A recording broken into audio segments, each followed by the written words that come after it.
Hi hello ನಮಸ್ಕಾರ. ನಾನು ನಿಮ್ಮ ಪ್ರೀತಿಯ ಗುರುಕಿರಣ್. ಇವತ್ತಿನ ವಿಷಯ ಏನಪ್ಪ, ಕಳೆದ ತರಗತಿಯ ವೃತ್ತಗಳ ಎರಡನೇ ಪಾಠ ಇದು. ವೃತ್ತಗಳ ಮೇಲಿನ ಸಮ್ ಡೆಫಿನಿಷನ್ಸ್ಗಳ ಅಥವಾ ಸಮ್ ಕಾನ್ಸೆಪ್ಟ್ಗಳು ಅನ್ಬೋದ್ರಿ. ಏಕಕೇಂದ್ರೀಯ ವೃತ್ತಗಳು. ಏಕಕೇಂದ್ರೀಯ ಹೆಸರಾಗೈತಿ. ಏಕಕೇಂದ್ರೀಯ ಅಂದ್ರೆ ಒಂದ ಕೇಂದ್ರ ಹೊಂದಿರುವಂತ ವೃತ್ತ. ಆದ್ರೆ ಏನಿರ್ತದೆ, ರೇಡಿಯಸ್ ಮಾತ್ರ ಬೇರೆ ಆಗಿರುತ್ತೆ, ತ್ರಿಜ್ಯಗಳು ಬೇರೆ ಆಗಿರ್ತವೆ. ಎಕ್ಸಾಂಪಲ್ ನೋಡ್ರಿ, ಇಲ್ಲಿ ಏಕಕೇಂದ್ರ ಇದು ಒಂದಿಟ್ಟು ಒಂದು ಸರ್ಕಲ್ ತೆಗೆದ್ನಿ. ಒಂದ ಏಕಕೇಂದ್ರ ಕೇಂದ್ರ ಓ ಆಗಿರ್ಲಿರಿ. ನೆಕ್ಸ್ಟ್ ಇದ ತ್ರಿಜ್ಯವನ್ನು ಬದಲಾವಣೆ ಮಾಡತ್ನ. ಇಲ್ಲಿ ತ್ರಿಜ್ಯ 2 ಸೆಂಟಿಮೀಟರ್ ಇಟ್ಕೊಂಡಿದ್ರೆ ಇನ್ನೊಂದು ತ್ರಿಜ್ಯ ಬೇರೆ ನಾವು 3 ಸೆಂಟಿಮೀಟರ್ ಇಟ್ಕೊಂಡು ಅಥವಾ 4 ಸೆಂಟಿಮೀಟರ್ ಇಟ್ಕೊಂಡು ಒಂದು ವೃತ್ತ ರಚಿಸ್ತೇನೆ. ಇದೇ ರೇಡಿಯಸ್. ಇದು R1 ಅಂತ ಹೆಸರು ಕೊಟ್ರೆ ಇದು R2 ಆಕೈತಿ. ಏಕಕೇಂದ್ರ ಮತ್ತೊಂದು 6 ಸೆಂಟಿಮೀಟರ್ ವೃತ್ತವನ್ನು ರಚಿಸಿನ ಅಂದ್ರೆ ಇದು R3 ಆಕೈತಿ. ಅದಕ್ಕೆ ಅಂತಾರೆ ಏಕಕೇಂದ್ರೀಯ ವೃತ್ತಗಳು ಅಂತಾರೆ.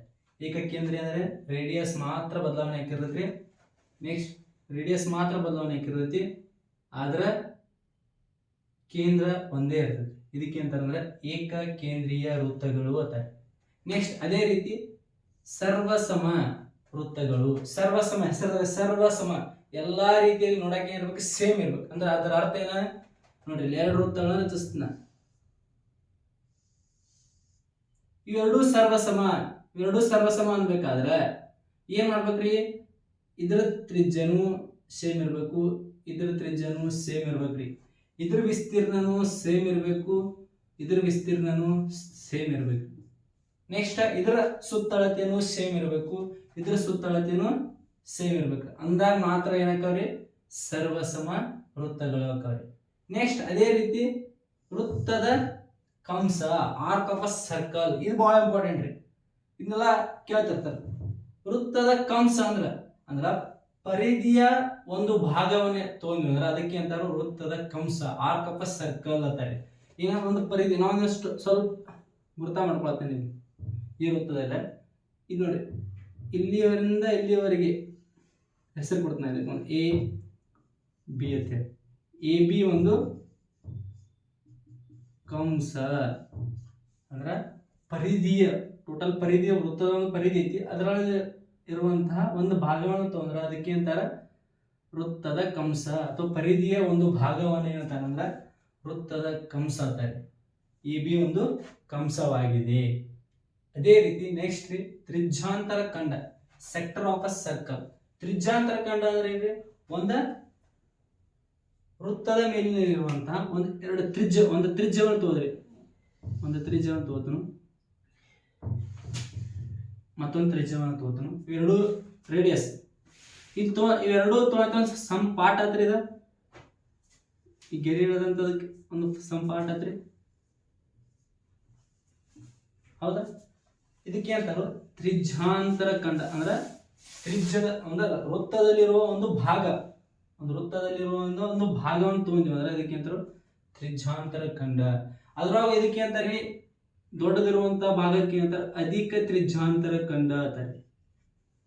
ಚಿಕ್ಕದಾಗಿರುವಂತ ಭಾಗಕ್ಕೆ ಅಂತಾರೆ ಲಘು ತ್ರಿಜ್ಯಾಂತರ ಖಂಡ ಅಂತಾರೆ.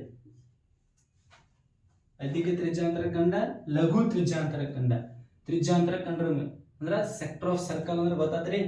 ಇಲ್ಲಿ ಇರುವಂತಹ 2 ತ್ರಿಜ್ಯಗಳಿಂದ ಬೇರ್ಪಟ್ಟ ಅಥವಾ ವೃತ್ತದ ಒಂದು ಭಾಗವನ್ನು ತಗೊಂಡಿವೆ ಅದಕ್ಕೆ ತ್ರಿಜ್ಯಾಂತರ ಖಂಡ. ಅಂದ್ರೆ ತ್ರಿಜ್ಯಗಳಿಂದ ಉಂಟಾದ ಒಂದು ಖಂಡ. ಅಂದ್ರೆ ಖಂಡ ಅಂದ್ರೆ ಭಾಗ ಅನ್ನಂಗೆ. ತ್ರಿಜ್ಯದ ಅಂದ್ರೆ ಭಾಗವಾಗಿರುವಂತದಕ್ಕಿಂತ ಒಂದು ಭಾಗಕ್ಕಿಂತ ತ್ರಿಜ್ಯಾಂತರ ಖಂಡ ಅಂತ. ಅದ್ರೊಳಗೆ ಒಂದು ಅಧಿಕ ತ್ರಿಜ್ಯಾಂತರ ಖಂಡ ಅಂದ್ರೆ ದೊಡ್ಡ ಸರ್ಕಲ್ ಅಂದ್ರೆ ದೊಡ್ಡ ಭಾಗಕ್ಕೆ ಅಂತಾರೆ ಅಧಿಕ ತ್ರಿಜ್ಯಾಂತರ ಖಂಡ, ಚಿಕ್ಕ ಭಾಗಕ್ಕೆ ಅಂತಾರೆ ಲಘು ತ್ರಿಜ್ಯಾಂತರ ಖಂಡ ಹೆಸರಿಸ್ತಾರೆ.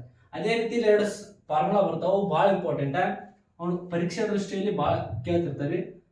ತ್ರಿಜ್ಯಾಂತರ ಖಂಡದ ವಿಸ್ತೀರ್ಣ. ತ್ರಿಜ್ಯಾಂತರ ಖಂಡ ಒಂದು ಯಾವ್ದು ಬೇಕಾಗ್ತವ್ರಿ, ಈ ತ್ರಿಜ್ಯಾಂತರ ಖಂಡ ಇರ್ತವ್ರಿ, ಅಧಿಕ ತ್ರಿಜ್ಯಾಂತರ ಖಂಡ ಇರ್ತವ್ರಿ. ಅಂದ್ರೆ ಅಲ್ಲಿ ಉಂಟಾದಂತ ಟೀಟಾ ಉಂಟಾಗಿರತ್ರಿ. ಇಲ್ಲಿ ಟೀಟಾ ಉಂಟಾಗಿರ್ತೈತಿ, ಇಲ್ಲಿ ಹೊರಬಾಜು ಟೀಟಾ ಉಂಟಾಗಿರತ್ರಿ. ಟೀಟಾ ಅಂದ್ರೆ ಆಂಗಲ್ ಉಂಟಾಗಿರ್ತೈತಿ, ಹೌದಾ? ಅದರ ಸಂಬಂಧ ತ್ರಿಜ್ಯಾಂತರ ಖಂಡದ ವಿಸ್ತೀರ್ಣ ಇಲ್ಲಿ ಒಳಗಿರುವಂತ ಜಾಗ. ಹಂಗಾದ್ರೆ ಏನೈತಿ, theta divided by 360 degree into ನಮ್ಮ ವೃತ್ತದ ವಿಸ್ತೀರ್ಣ ಗೊತ್ತೈತ್ರಿ, ಅದ್ರ ಫಾರ್ಮುಲಾ ಪೈ ಆರ್ ಸ್ಕ್ವೇರ್. ಈ ಫಾರ್ಮುಲಾ ಮೂಲಕ ತ್ರಿಜ್ಯಾಂತರ ಖಂಡದ ವಿಸ್ತೀರ್ಣಗಳನ್ನು ಕಂಡುಹಿಡಿಯಬಹುದು. ಅದೇ ರೀತಿ ತ್ರಿಜ್ಯಾಂತರ ಖಂಡದ ಕಂಸದ ಉದ್ದ, ಕಂಸ ಅಂದ್ರೆ ಏನಿದೆ, ಕಂಸ ಅಂದ್ರೆ ಈ ಪಾಟಿಗೆ ಕಂಸ, ಅಥವಾ ಕಂಸ ಅಂದ್ರೆ ವೃತ್ತದ ಒಂದು ಅಥವಾ ಪರಿಧಿಯ ಒಂದು ಭಾಗವನ್ನ ಕಂಸ ಅಂತೀವಿ. ಅದ ಕಂಸದ ಉದ್ದವನ್ನು ಕೇಳಿರ್ತಾರೆ. ಇದು ಅಧಿಕ ತ್ರಿಜ್ಯಾಂತರ ಕಂಸದ ಉದ್ದ, ಇದ ಲಘು ತ್ರಿಜ್ಯಾಂತರ ಕಂಸದ ಉದ್ದ ಕಂಡುಹಿಡಿಯಬೇಕಾದ್ರೆ ಇನ್ನೊಂದು ಫಾರ್ಮುಲಾ ಐತಿ. Theta divided by 360 degree into 2πr. ಈ ಸೂತ್ರದ ಮೂಲಕ ತ್ರಿಜ್ಯಾಂತರ ಖಂಡದ ಕಂಸದ ಉದ್ದವನ್ನು ಕಂಡುಹಿಡಿಯಬಹುದು. ಅಧಿಕ ಕಂಸದ ಉದ್ದ ಅಥವಾ ಲಘು ಕಂಸದ ಉದ್ದವನ್ನು ಈಜಿಯಾಗಿ ಈ ಎರಡು ಫಾರ್ಮುಲಾಗಳ ಮೂಲಕ ನಾವು ಕಂಡುಹಿಡಿಯಬಹುದು. ಅದೇ ರೀತಿ ವೃತ್ತಖಂಡ, ಸಿಗ್ಮೆಂಟ್ ಆಫ್ ಸರ್ಕಲ್, ಇದೇ ನೋಡಿದ ತ್ರಿಜ್ಯಾಂತರ ಖಂಡ, ಇದ ವೃತ್ತಖಂಡ. ಈ ವೃತ್ತಖಂಡ ಅಂದ್ರೆ ಜಾಗದಿಂದ ಬೇರ್ಪಡಿಸಿರ್ತೈತಿ. ಜಾ ಅಂದ್ರೆ ಕಲ್ತ ಪರಿಧಿಯ ಯಾವುದೇ ಎರಡು ಬಿಂದುಗಳನ್ನ ಸೇರಿಸುವುದು, ಅಲ್ಲಿ ಉಂಟಾದಕ್ಕೆ ಅಂತ ನಾವು ಜಾ ಅಂತೀವಿ. ಅದೇ ರೀತಿ ವೃತ್ತಖಂಡ ಅಂದ್ರೆ ಯಾವುದೋ ಒಂದೆರಡು, ನಾವು ಇಲ್ಲೊಂದು ಬಿಂದು ಕನ್ಸಿಡರ್ ಮಾಡಿ ಒಂದು ಜಾವನ ಐತನ, ಎ ಬಿ ಒಂದು ಜಾರಿ, ಎ ಬಿ ಒಂದು ಜಾ. ವೃತ್ತಖಂಡ ಯಾವ ರೀತಿಪ್ಪ ಅಂದ್ರ ಎ ಬಿ ಒಂದು ಜಾ ಆದ್ರ ನೋಡ್ರಿ ಇಲ್ಲಿ ಉಂಟಾಗೈತ್ರಿ, ಈ ಭಾಗಕ್ಕೆ ಅಂತೀವಿ ಅಂದ್ರೆ ನಾವು ವೃತ್ತಖಂಡ. ಇದು ಮೇಗಿಂದ ಒಂದು ವೃತ್ತಖಂಡ, ಇದಕ್ಕೆ ಅಂತಾರೆ ಅಧಿಕ ವೃತ್ತಖಂಡ. ಈ ಮ್ಯಾಗಿನ ಭಾಗಕ್ಕೆ ಪಾಠಕ್ಕೆ ಅಂತಾರೆ ಅಧಿಕ ವೃತ್ತಖಂಡ, ಕೆಳಗಿನ ಭಾಗಕ್ಕೆ ಅಂತಾರೆ ಅಂದ್ರ ಲಘು ವೃತ್ತಖಂಡ. ಲಘು ವೃತ್ತ ಇದೇ ಕಲ್ತಿದ್ರಿ, ಲಘು ತ್ರಿಜ್ಯಾಂತರ ಖಂಡ. ಅದೇ ರೀತಿ ಅಧಿಕ ತ್ರಿಜ್ಯಾಂತರ ಖಂಡ, ಇಲ್ಲಿ ಐತಿ ಜಾಗಗಳಿಂದ ಬೇರ್ಪಡಿಸ ಲಘು ವೃತ್ತಖಂಡ, ಅಧಿಕ ವೃತ್ತಖಂಡ. ವೃತ್ತಖಂಡ ಹಾಗೂ ತ್ರಿಜ್ಯಾಂತರ ಖಂಡದ ಡಿಫರೆನ್ಸ್ ನೋಡ್ರಿ, ಚಂದಾಗಿ ಅರ್ಥ ಮಾಡ್ಕೋರಿ. ಇದ್ರ ಮೇಲಿನ ಸಮ್ ಕ್ವಶನ್ಸ್ ಅಥವಾ ಕಾಂಪಿಟೇಟಿವ್ ಎಕ್ಸಾಮ್ ಆಗಿರಲಿ ಕೇಳಿರುವಂತ ಕ್ವಶನ್ಗಳನ್ನ ಈಗ ಸಾಲ್ವ್ ಮಾಡೋಣ. ಅದೇ ರೀತಿ ನೋಡ್ರಿ, ಈ ಕ್ವಶನ್ ಒಂದು ನೋಡ್ರಿ. ತ್ರಿಜ್ಯ 4 ಸೆಂಟಿಮೀಟರ್ ಮತ್ತು ಕೋನವು 30 ಡಿಗ್ರಿ ಇರುವ ತ್ರಿಜ್ಯಾಂತರ ಖಂಡದ ವಿಸ್ತೀರ್ಣ ಕಂಡುಹಿಡಿಯಿರಿ. ಹಾಗೆಯೇ ಅನುರೂಪವಾದ ಅಧಿಕ ತ್ರಿಜ್ಯಾಂತರ ಖಂಡದ ವಿಸ್ತೀರ್ಣ. ಇಲ್ಲಿ ಎರಡೂ ಕೇಳಿ, ಅಧಿಕ ತ್ರಿಜ್ಯಾಂತರ ಖಂಡದ ಕಂಡುಹಿಡಿಬೇಕು ಮತ್ತ ಲಘು ತ್ರಿಜ್ಯಾಂತರ ಖಂಡದ ವಿಸ್ತೀರ್ಣವನ್ನ ಕಂಡುಹಿಡಿಬೇಕು. ಹಂಗಾದ್ರೆ ನೋಡ್ರಿ 4 ಸೆಂಟಿಮೀಟರ್ ಅಂದ್ರ ತ್ರಿಜ್ಯ ಎಷ್ಟೈತಿ ನಮ್ದ, ಇಲ್ಲಿ ಕೊಟ್ಟಂತ ಒಂದು ತ್ರಿಜ್ಯ ಒಂದು 4 ಸೆಂಟಿಮೀಟರ್ ಇರುವಂತ ಒಂದು ತ್ರಿಜ್ಯ ಅಂದ್ರೆ 4 ಆರ್ ಈಕ್ವಲ್ ಎಷ್ಟತ್ರಿ 4 ಸೆಂಟಿಮೀಟರ್. 4 ಸೆಂಟಿಮೀಟರ್. ಕೋನ ಎಷ್ಟು ಉಂಟು ಮಾಡೈತ್ರಿ ಅದ 30 ಡಿಗ್ರಿ. ಒಂದು ಅಜ್ಮಸ್ 30 ಡಿಗ್ರಿ ಆಗ್ಬೋದು ತಿಳ್ಕೊತೀನಿ. ಇದು 30 ಡಿಗ್ರಿ ಆಗೈತಿ ತಿಳ್ಕೊಂಡು, 30 ಡಿಗ್ರಿ ಆಗೈತಿ ತಿಳ್ಕೊಂಡು. ಹಂಗಾದ್ರೆ ತ್ರಿಜ್ಯಾಂತರ ಖಂಡದ ವಿಸ್ತೀರ್ಣ, ಹಂಗಾದ್ರೆ ಇಲ್ಲಿ ಉಂಟಾದಂತಹ ವಿಸ್ತೀರ್ಣವನ್ನು ಕಂಡು ಹಿಡಿಯಿರಿ ಅಂತ ಹೇಳ್ಯಾರ. ಈ ಜಾಗ ಎಷ್ಟೈತಿ ಅಥವಾ ಓ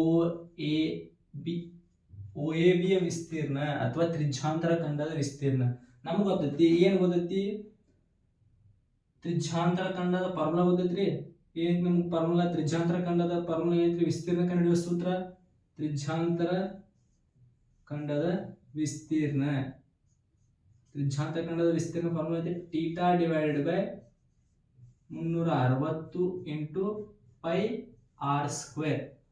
ಈ ಫಾರ್ಮುಲಾ ಯೂಸ್ ಮಾಡ್ಕೊಂಡ ನಾವು ಯಾವ ಕಂಡುಹಿಡಿಬೇಕು, ಎ ಓ ಬಿ ಯ ವಿಸ್ತೀರ್ಣ, ಈ ತ್ರಿಜ್ಯಾಂತರ ಖಂಡದಲ್ಲಿ ಉಂಟಾದಂತ ವಿಸ್ತೀರ್ಣ ಕಂಡುಹಿಡಿಬೇಕಾದ್ರೆ ನೋಡ್ರಿ ಎ ಓ ಬಿ ಯ ವಿಸ್ತೀರ್ಣ ಎಷ್ಟ್ರಿ, ಟೀಟಾ ಅಂದ್ರೆ ಎಷ್ಟು ಉಂಟಾಗಿದ್ರಿ, ಇಲ್ಲಿ ಉಂಟಾದ ಟೀಟಾ ಎಷ್ಟಾಗಿದ್ರಿ 30 ಡಿಗ್ರಿ. ಅದೇ ರೀತಿ 360 ಇಂಟು ಪೈ ಬೆಲೆ ನಮ್ಗೆ ಗೊತ್ತೈತ್ರಿ 3.142 ಇಂಟು ಆರ್ ಅಂದ್ರೆ ಕೊಟ್ಟಾಗ ರೇಡಿಯಸ್ ಆರ್ 4 ಇಂಟು 4 ಅಂತ ಬರ್ಕೊತ ನೋಡ್ರಿ. ಈ 0 ಹೋಯ್ತು. ನೆಕ್ಸ್ಟ್ ನೋಡ್ರಿ 4 ಒಂದ್ಲಿ 4 9 36, 3 ಒಂದ್ಲಿ 3 3 9. ಇದನ್ನೆಲ್ಲ ಗುಣಿಸಿದ್ರೆ ಎಷ್ಟು ಬರತ್ರಿ 3.14 ಇಂಟು 4 ಇಂಟು ಮಾಡ್ರ 12.56 ಡಿವೈಡ್ ಬೈ 3. ಇದನ್ನ ಸಾಲ್ವ್ ಮಾಡ್ರೆ ಎಷ್ಟು ಬರುತ್ತೆ 4.19 ಸೆಂಟಿಮೀಟರ್ ಸ್ಕ್ವೇರ್. ಯಾಕಂದ್ರೆ ವಿಸ್ತೀರ್ಣ ಐತಿ, ವಿಸ್ತೀರ್ಣ ಅಂದ್ರೆ ಸೆಂಟಿಮೀಟರ್ ಸ್ಕ್ವೇರ್ ಬರ್ತದ್ರಿ. ಈ ಲಘು ತ್ರಿಜ್ಯಾಂತರ ಖಂಡದ ಆತ್ರಿ. ಹಂಗ ನಾವು ಅಧಿಕ ತ್ರಿಜ್ಯಾಂತರ ಖಂಡ ಕಂಡಿಬೇಕಂತ ಹೇಳ್ರ, ಇದ್ರ ವಿಸ್ತೀರ್ಣ ಎಷ್ಟೈತಿ ಎಲ್ಲ ವಿಸ್ತೀರ್ಣ ಕಂಡಿಬೇಕು. ಇದನ್ನ ಕಂಡಿಬೇಕಾದ್ರೆ ಮತ್ತೆ ಇದ ಫಾರ್ಮುಲಾ ಹಚ್ಚಿ ಟೀಟಾ ಹಚ್ಚಿ ಬಿಡಿಸೋದಕ್ಕಿಂತ ಸಿಂಪಲ್ ಆಗಿ ಏನ್ ಮಾಡ್ಬೋದು, ವೃತ್ತದ ವಿಸ್ತೀರ್ಣ ಕಂಡಿದೆ ಪೈ ಆರ್ ಸ್ಕ್ವೇರ್ ಹಚ್ಕೊಂಡ ಇದು ವೃತ್ತದ ವಿಸ್ತೀರ್ಣ ಕಂಡದ. ಅದರ ಲಘು ವಿಸ್ತೀರ್ಣ ಖಂಡವನ್ನು ತೆಗೆದ್ರೆ ನಮಗೆ ಬೇಕಾದಂತ ಅಧಿಕ ವಿಸ್ತೀರ್ಣ ಖಂಡನ ಸಿಗ್ತೈತಿ. ಅದನ್ನ ನೀವು ಮಾಡಿ ನಮ್ಮ ಕಮೆಂಟ್ ಮೂಲಕ ಅಧಿಕ ತ್ರಿಜ್ಯಾಂತರ ಖಂಡ ಎಷ್ಟು ಬರ್ತೈತಿ ಇದೇ ರೀತಿ ಮಾಡಬಹುದು. ಅಥವಾ ಪೂರ್ಣವಾದ ವೃತ್ತದ ವಿಸ್ತೀರ್ಣ ಕಂಡದ ಬಂದಂತ ಲಘು ತ್ರಿಜ್ಯಾಂತರ ಖಂಡದ ವಿಸ್ತೀರ್ಣವನ್ನು ಮೈನಸ್ ಮಾಡ್ರೆ ನಮಗೆ ಈ ಅಧಿಕ ತ್ರಿಜ್ಯಾಂತರ ಖಂಡದ ವಿಸ್ತೀರ್ಣ ದೊರೆತೈತಿ. ಈ ವಿಡಿಯೋ ಇಷ್ಟ ಆದ್ರೆ ಲೈಕ್ ಮಾಡ್ರಿ, ಶೇರ್ ಮಾಡ್ರಿ, ಕಮೆಂಟ್ ಮಾಡ್ರಿ, ಮತ್ತು ನಮ್ಮ ಯೂಟ್ಯೂಬ್ ಚಾನಲ್ನ ಸಬ್ಸ್ಕ್ರೈಬ್ ಮಾಡ್ರಿ. ಅದೇ ರೀತಿ ಈ ಆನ್ಸರ್ನ ಕಮೆಂಟ್ ಮೂಲಕ ಎಷ್ಟು ಬರ್ತೈತಿ ನಿಮ್ಮ ಉತ್ತರವನ್ನು ತಿಳಿಸ್ರಿ. ಅದೇ ರೀತಿ ಇನ್ನೊಂದು ಎಕ್ಸಾಂಪಲ್ ನೋಡ್ರಿ. 21 ಸೆಂಟಿಮೀಟರ್ ತ್ರಿಜ್ಯವಿರುವ ಒಂದು ವೃತ್ತದಲ್ಲಿ, ಒಂದು ವೃತ್ತಶತೆ 21 ಸೆಂಟಿಮೀಟರ್ ತ್ರಿಜ್ಯ ಐತಿ. ಒಂದು ಕಂಸವು ವೃತ್ತದಲ್ಲಿ 60 ಡಿಗ್ರಿ ಕೋನವನ್ನು ಉಂಟು ಮಾಡತೈತ್ರಿ. ಒಂದು ಕಂಸ ಏನ್ ಮಾಡತೈತ್ರಿ, 60 ವೃತ್ತ ಕೇಂದ್ರದಾಗ ತ್ರಿಜ್ಯಾಂತರ ಖಂಡದಲ್ಲಿ 60 ಡಿಗ್ರಿ ಕೋನವನ್ನು ಉಂಟು ಮಾಡುತ್ತದೆ. ಕಂಸದ ಉದ್ದ ಕಂಡು ಹಿಡಿಯಿರಿ. ಕಂಸದ ಉದ್ದ ನೋಡ್ರೆ ಇದ್ರ ರೇಡಿಯಸ್ ಅಂತ ತೋತಾನೆ. ಒಂದು 60 ಡಿಗ್ರಿ ಆಗುವಂತ ಒಂದು ತ್ರಿಜ್ಯಾಂತರ ಖಂಡವನ್ನು ತೋತಾನೆ. 60 ಡಿಗ್ರಿ ಆಗುವಂತ ಒಂದು ತ್ರಿಜ್ಯಾಂತರ ಖಂಡವನ್ನು ತೋತಾನೆ. ಅದರಲ್ಲಿ ತ್ರಿಜ್ಯ ಎಷ್ಟಿದ್ರೆ 21 ಸೆಂಟಿಮೀಟರ್ ಐತ್ರಿ. 21 ಸೆಂಟಿಮೀಟರ್ ಇದ್ರ ಹಂಗಾದ್ರೆ ಅದರ ಉದ್ದ, ಕಂಸದ ಉದ್ದಕ್ಕೆ ಯಾರಿ ಇಲ್ಲಿ ಹಿಡ್ದ ಇಲ್ಲಿ ಬರುವಂತ ಕಂಸದ ಉದ್ದಕ್ಕೆ ಯಾರಿ, ಈ ಕಂಸದ ಉದ್ದ ಎಷ್ಟು ಹಂಗಾದ್ರೆ ನಮ್ಗೆ ಗೊತ್ತೈತ್ರಿ. ಫಾರ್ಮುಲಾ ಗೊತ್ತೈತಿ, ತ್ರಿಜ್ಯಾಂತರ ಖಂಡದ ಕಂಸದ ಉದ್ದ ಕಂಡುಹಿಡಿಯುವ ಸೂತ್ರ ಏನೈತ್ರಿ, theta divide by 360 into 2πr. ಹಂಗಾದ್ರೆ ಥೀಟಾ ಎಷ್ಟೈತಿ ನಮ್ಗೆ 60 ಡಿಗ್ರಿ ಕೋನ ಉಂಟು ಮಾಡೈತ್ರಿ. 60 ಡಿಗ್ರಿ 360 ಇಂಟು 2. ಪೈ ಬೆಲೆ 22/7 ಇಂಟು ಆರ್ ಅಂದ್ರೆ ಎಷ್ಟೈತ್ರಿ 21. ಹಾಗಾದ್ರೆ ನೋಡ್ರಿ 7 ಒಂದ್ಲಿ 7 3ಲಿ 21 ರೀ. ಈ 0 ಹೋಗ್ತ್ರಿ. 6 ಒಂದ್ಲಿ 6 6ಲಿ 36. ನೆಕ್ಸ್ಟ್ ನೋಡ್ರಿ ಏನಾಗೈತಿ 3 ಒಂದ್ಲಿ 3 ಎರಡ್ಲಿ ಈ ಎರಡು ಕ್ಯಾನ್ಸಲ್ ಐತ್ರಿ. ಏನು ಐತ್ರಿ ಇಲ್ಲಿ 22 ಸೆಂಟಿಮೀಟರ್. ಕಂಸದ ಉದ್ದ ಎಷ್ಟಾದ್ರಿ, ಈ ಕಂಸದ ಹೆಸರು ಕೊಡ್ತಾನೆ ಎ ಬಿ ಕಂಸದ ಉದ್ದ ಎಷ್ಟಾದ್ರಿ, ಎ ಬಿ ಕಂಸದ ಉದ್ದ 22 ಸೆಂಟಿಮೀಟರ್. ಇದೇ ರೀತಿ ಕ್ವಶನ್ಗಳು ಹಾಗೂ ಟಾಪಿಕ್ ಬೇಕಾದ್ರೆ ನಮ್ಮ ಯೂಟ್ಯೂಬ್ ಚಾನಲ್ನ ಸಬ್ಸ್ಕ್ರೈಬ್ ಮಾಡ್ರಿ.